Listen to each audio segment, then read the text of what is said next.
In the spring of 1985, the Mets were poised for greatness. With a remarkable core of young players including Doc Gooden, Ron Darling, Darryl Strawberry, Keith Hernandez, and more, the Mets were ready to take over New York. In an unexpected twist, a new prospect suddenly emerged. A tall, lanky 26-year-old pitcher with a rumored 168-mile-per-hour fastball and a mysterious past. The problem was, no one had ever heard of him. This is the bizarre story of Sid Finch and how he fooled the baseball world on April 1st, 1985.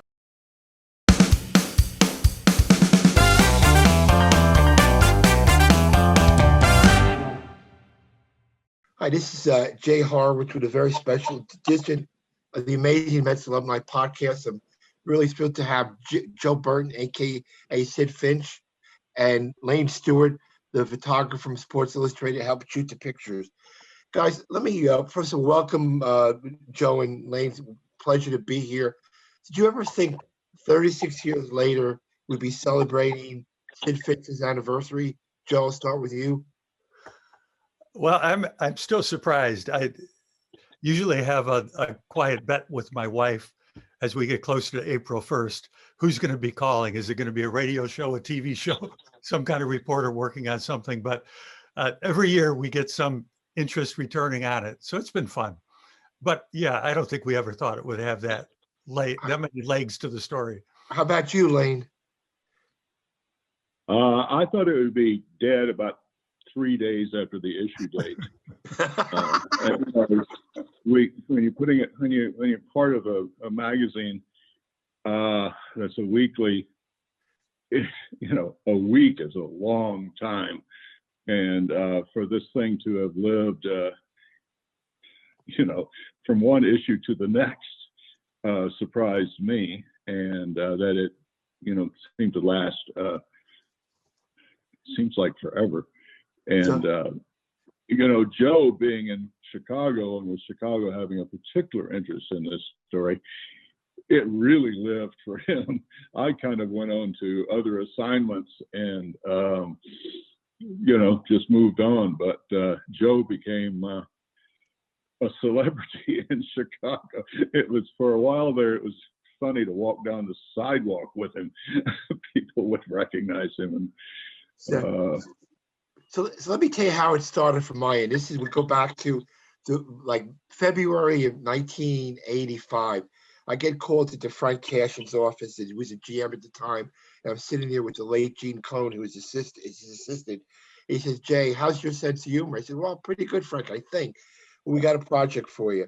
We just got off the phone with George Plimpton and Mark Mulvey of Sports Illustrated, and they want to do something on April 1st that George is going to write a story, and it's going to be on the cover, and the gist of the story is going to be the Mets have signed this phenom named Sid Finch, who wore a boot and threw a 160-mile-an-hour fastball and a 140-mile-an-hour curve. What do you think? I said, "Frank, I'm all in. Let's do it." So the issue comes out on April 1st, and correct me if I'm wrong, guys, the first paragraph of the story said, "This is an April Fool's joke," and no one picked it up. And Joe, how long did talk about your when you went to the locker room at Huggins Stengel? It was a small locker room. I think you were in the middle between Darryl Strawberry and George Foster. Some of the guys knew and some of the guys didn't know. What was your reception? Do you remember when you walked in that day? Well, when Layne gave me a call about the story, Layne knew my interest in baseball and would always try to tie me in as a assistant with the baseball story, particularly spring training. And he called wanting help on a Mets story. The Mets and the Cubs were in the same division that time of year, that in 1985. The Cubs were coming off their great season in 84. The Mets had just signed Gary Carter. Davey Johnson was pretty new on the scene. So Layne was telling me about this phenom and what a great pitcher he was and how he just had a French horn and a food bowl. Would I want to get in on the story? And Layne said he had a great fastball, like a 160-mile-an-hour fastball. Right. And Layne would usually take personality pictures. So I knew he might be wrong on the sports details, like how fast a fastball really is. But I was all in on it. I told him I'd be in on the story. That sounded good. And he said, well, get yourself a French horn and a food bowl and show up for spring training. So that was my introduction to that. I got down to St. Petersburg, met Layne. We had just a small printout, like a dot matrix printout from Plimpton of a couple of pages. We had it over to the Mets training facility. Your people hooked me up with a uniform.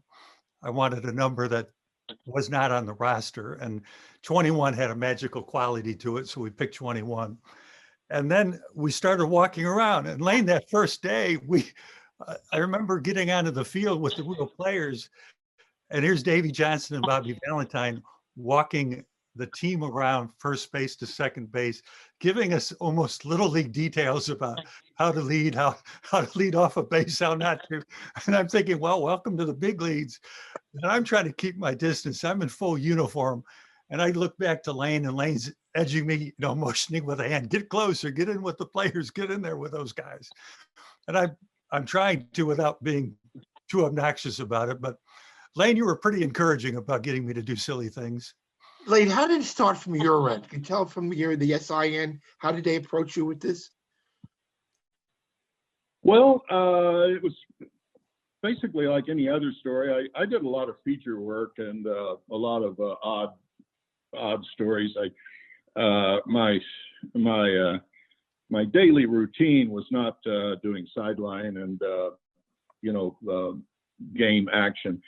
So I wasn't just hopping from one stadium to another, but I was called into the managing editor's office, and I'm not sure whether I've often thought whether they had let me see the story before, or they just, as often I would have just walked in and Mark Mulvoy would have just handed me the story and put me in a corner chair and said, what do you think of this? They don't ask you if you really, would you like to do this? If they ask you that, they actually anticipate the answer. And so I read enough of the story and knew it was by Plimpton, and nobody had to tell me that it was a piece of fiction. And as I'm reading it, I kind of visualize. Actually, I've always thought that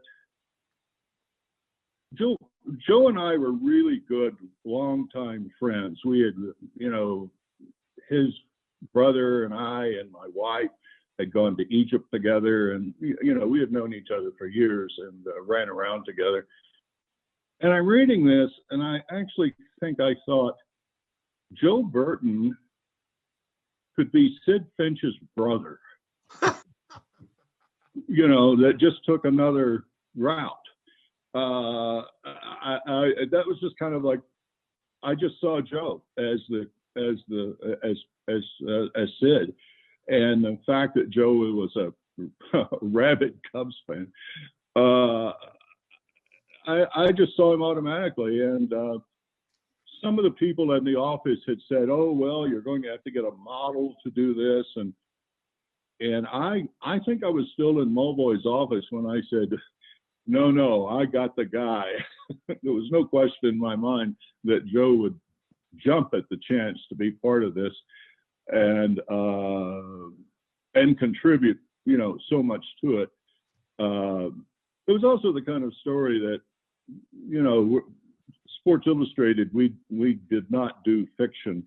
So I did need someone to bounce off ideas and, how the hell we were going to approach this thing. And I would have loved to have had Joe along on this story, even if he was just strictly behind the camera with me, because that's actually, Joe made the story. Yeah. But that was it. And, we just went off and did it. I've got to say that nobody in the office thought this was a really big deal. Boy, it turned into a great deal. Well, it did. It did. But it wasn't like, oh, Layne, this is going to be such a big project. Why don't you take a month to shoot it? It wasn't like that at all. It was just, it was just another project that had to be done. I'm not quite sure how many days we had to do it. I've often said we only spent 3 nights down there. And if I had known this was going to be such a big deal, we could have turned that 3-night trip into Joe, I don't know if you remember. Nice So you know who was great that? with the story? Joe, I don't know if you remember Mel Stottlemyre, the late Mel I love Mel. Stottlemyre. Yeah. He really helped sell this. We had the tent in back of the Fields House of Huggins Stengel, and you threw. Is that we have a visitor? Ed Lynch, right? Ed, is that Ed? Yeah, I recognize Ed. Ed, Sid. How are you, Ed, Ed? say hello to Joe Berton, aka Sid Finch, and Layne Stewart, the photographer. Ed Lynch, one of the good friends and a member of the '85 team, '84 team. Ed, we're talking about your favorite pitcher, Sid Finch, and you told me right from the beginning you were a non-believer. Well, you throw 168-mile-an-hour fastball and 146-mile-an-hour curveball. Where's the changeup? I mean, come on, let's go. Well, the breakaway slider was about 99. So, Eddie, what do you remember about this with Sid down there? Well, I was just amazed how many people actually believed it. And, it was great fun. I thought Jay did a great job. I mean, that time of year is a very nervous time for a lot of people because you're trying to make the club and you're getting ready for opening day and everybody's a little uptight. And so to have something like that was a real refreshing thing. I mean, it was, and I still can't believe how many people were calling the commissioner's office about the player, about Sid, about, general managers calling. And I just thought it was a great idea. Did you say that? I think Gary Rasich might have been number 21. I don't know if he was real happy about that. Did you say Rob Manfred asked you about the story? Not Rob Manfred, Peter Uberoth. No, he didn't ask me. He asked somebody else, though. I think he asked Keith Hernandez about it. And, I think Keith played along. But we're talking about how good Mel Stottlemyre was with this. I don't know if you guys remember, we burnt a hole in Ron Reynolds' glove when it catches back then. We did a press conference with Mel and Ron, and we said, this was your curveball, Joe. I don't know if you remember that part of that press conference. Oh, yeah, I remember that. I remember Ron Reynolds holding his hand, and it was a lot of fun. And, Sid or Joe and Layne, Sid, I know you came out to the Huggins Stengel complex. I mean, that shows you how far we've come as an industry when that was our main spring training facility, that it was one big field in the middle of a residential neighborhood next to a lake with alligators. I mean, that was amazing. That was our home facility. So you fit right in right there. Yeah. We did a shot using that locker room, and Layne and I made a little name plaque to go between, I think, Foster's and Strawberry's locker. And you remember that locker room, how primitive it is. It was almost like a trailer on wheels. I just couldn't believe it. You, Babe Ruth, Lou Gehrig, and the Yankees of the 1920s trained there. And all the Yankees all the way through the 30s. And then in the war, they stayed closer to home and all the way through the 50s until they left to go to Fort Lauderdale in 61. And then the Mets came in 62. So that place has got an unbelievable history. Wow. And, what was your favorite? What was your favorite picture? My favorite picture? My favorite picture was always the one that runs the largest. So the opening picture, the one boot on, one boot off, pitching on the beach at the Coke can, I think it did kind of sum up the whole story, and in my mind gave the joke away on the opening spread. And I argued actually against using that version because I had shot it with 2 boots and with professional shoes. And I thought the one boot on and one boot off would give the joke away on the opening spread. And, everybody would see it too soon. It did. Eddie, you'll appreciate this. I got a call from the editor of one of the New York papers the day they think came out. The guy was screaming at me, we cover the Mets on a daily basis. How could you give this story to Sports Illustrated? I'm gonna take our beat guy away. It's a disgrace. And I said to the guy, listen, if you got a big exclusive, I give it to Sports Illustrated, what would you feel? We kept it going for a day. Eddie, I got a call from Jim Fry, who had just gone over to the Cubs and say, who is this guy? Why didn't I hear of him? And we kept it going for about a day and a half. And then, all the beat guys were mad at me because they got scooped. And it was, Eddie, don't you think some of the guys did believe it though, Eddie?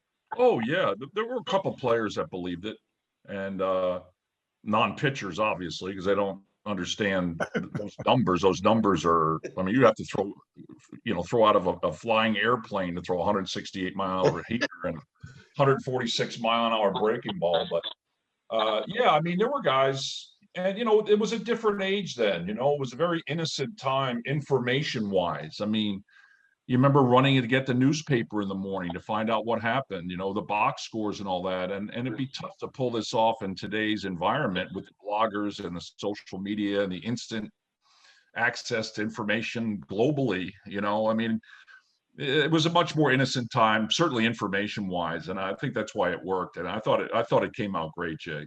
Yeah, it was great. Joe, I talked with Layne a number of times about the geographical distribution of Sports Illustrated.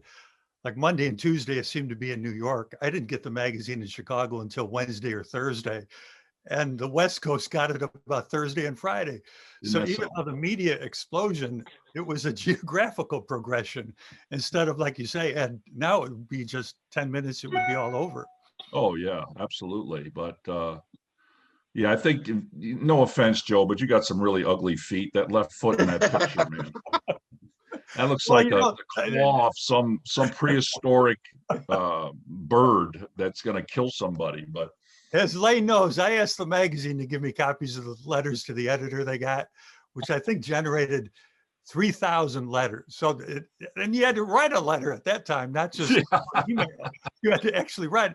And we did hear from a couple of foot doctors, Ed, that it was suggesting what I needed to do to correct my foot. Layne, did you tell me it was the most widely received story, of all time? Or I'm forgetting what the detail. You told me the other day that what you're referring to is those 3,000 letters. Sports Illustrated, I don't know why they considered it so important, but they kept track of the incoming letters, whether they were pro or con, and printed up a stack for virtually every desk in the office. So the old-fashioned copy boys would come around and plop down, a few hundred letters Xeroxes stapled together. Well, for Sid Finch, it was 3,000 letters. And of all at that moment, the top 10 incoming letters were all swimsuit edition letters. Why do you think that is, guys? At least for that moment, the Sid Finch letters broke all the records for swimsuit, comments. So yeah, that was there were so many twists and turns to that story that here we are today, 36 years later. So many twists and turns. It just never dies. Hey Jay, it's amazing. A couple things. I was reading George Plimpton was scared to death, I guess, the couple of days before he was going to submit it. He thought, I remember his quote was, "Nothing falls flatter than a bad joke." And I think he was really nervous that this thing was going to be a total flop, or, to be on the cover of Sports Illustrated with something like this. He was out there. I mean, he was out there on a limb, he really was. And the second thing I'll say, after spending 40 years in baseball, it's amazing things that you think are insignificant. And like what Layne said, here we are 35 years later talking about it. It's like Mookie's at bat against Bob Stanley in Game 6. Yeah, I mean, it might be the worst at bat in Mookie's career, but that's all anybody sees because it was such a significant moment. At the time, it didn't, when he's walking up to the plate, it probably didn't seem that way. But, this is the kind of thing that survives time because it goes outside the game of baseball and goes to people's imagination. Yeah, I love that. Joe, remember we had your retirement in Outlying the next year or something? It was that next week. Yeah. The story came out, and then all of a sudden, you guys, the Mets, are calling me up to come down for a press conference to announce my retirement. You had a hell of a career, though, Joe. To read Great a career. statement. Plimpton wrote up a statement for me giving up baseball because there was too much delusion in it, and instead I was going to take up the game of golf, a singular sport. I love that stuff, man. That was great. Layne got assigned this as a true story. So I was all nervous about it. I told the Mets I would do it if on one condition. This time I got to keep the uniform. Yeah. Jay worked that out. But That was it was a sad day of retirement, Joe. You know, they had high school bands and all of that. And it was I great. read the statement, and as I'm heading off the field, I'm following Gary Carter, and there's all kinds of kids coming down to get their baseball signed and stuff. And a kid just has his ball signed by Carter. Then he hands it to me, and I'm looking at it going, I can't sign this ball. You've got Gary Carter's autograph on it. And Carter turns around and says, "Sign the ball, Sid." Let's go. Gary was, Joe, you remember your favorite buy plays with any of the players, and your reaction when any? I know do you remember what some of the guys said to you when you walked in the locker room and all? Or Well, we hung out with the younger guys because we didn't want to give the story up. So it was Lenny Dykstra, Kevin Mitchell, John Christensen, Dave Cochran, Ron Reynolds, of course. They were all excited they were excited because it might be in the magazine, and I had no clue what was going to be in the magazine. So all I could tell them was we were with Sports Illustrated. I didn't want to break their hearts. I didn't want to set them up. There's no way with TikTok and Instagram and Twitter, we could never do that today. I mean, we did hold it for like a day and a half, I think, or a day. I mean, when I got back, I was bombarded from people all across the country. But it lasted. How long did it last for you guys, Joe? Do you remember how long before you think they found out? It seemed to be about a week, maybe. I don't know. It hit Monday, and by Friday they were coming out to my school with the radar guns. So we tracked down the real Sid. He's not pitching fastballs. He's pitching pots on the wheel. Joe, what did you teach at that time? What did you teach? I was an art teacher. And how old were the kids in your class? Well, they were amazed by it. They were 12 and 13, so junior high. So when the story hit, they were surprised. They thought I was leaving teaching and giving up, taking a baseball career. Did you sign a lot of autographs back then? Well, at that time, soon after that, I got to know Plimpton, and he had some baseball cards printed up and gave me a stack of them. Then when I got back, I wanted more. So I called the number on the back. The guy that answers the phone, he's going on and on about the story, loving the story, giving me details. How did I get involved? And out of politeness, I asked his name. He said, "Well, I'm Jim Bouton. I used to pitch for the Yankees. We got a couple of good pitchers on the line." So, that's pretty funny.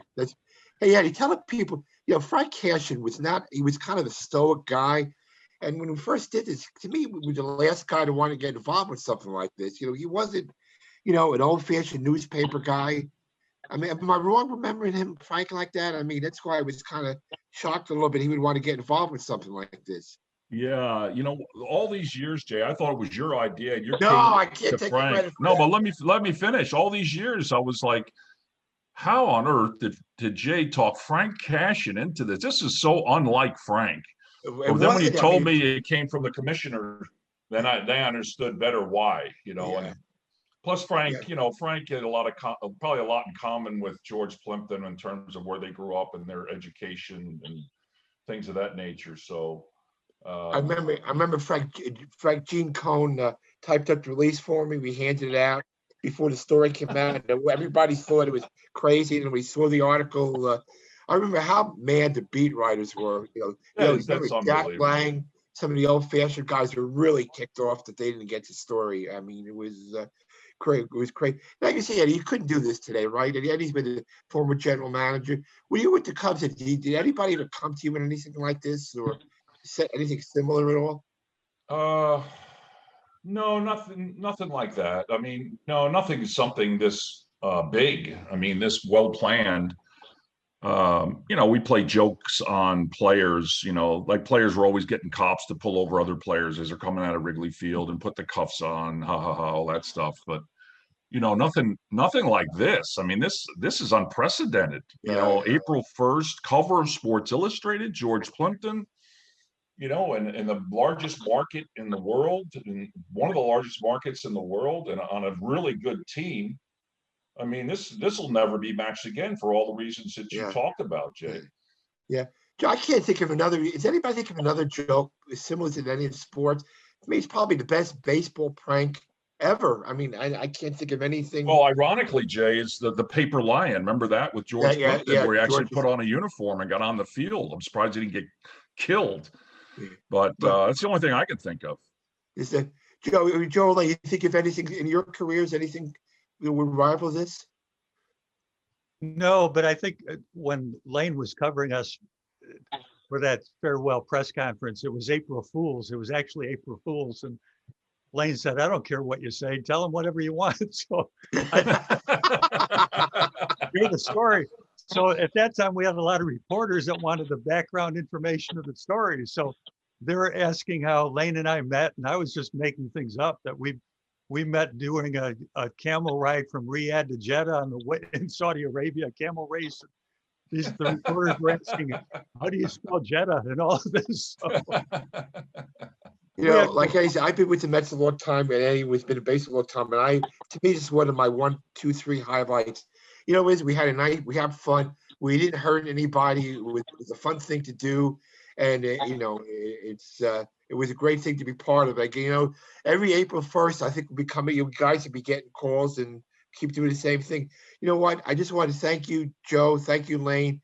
Thank you, Eddie, for being a part of this. It was fun, and everybody be safe and be healthy. And maybe Sid could come back out of retirement. Who knows, right, Joe? I'll come and visit you, Jay.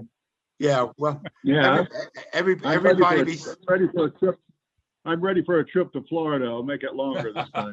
Yeah, you know what, guys? Listen, we got to come up April 1st, 2022.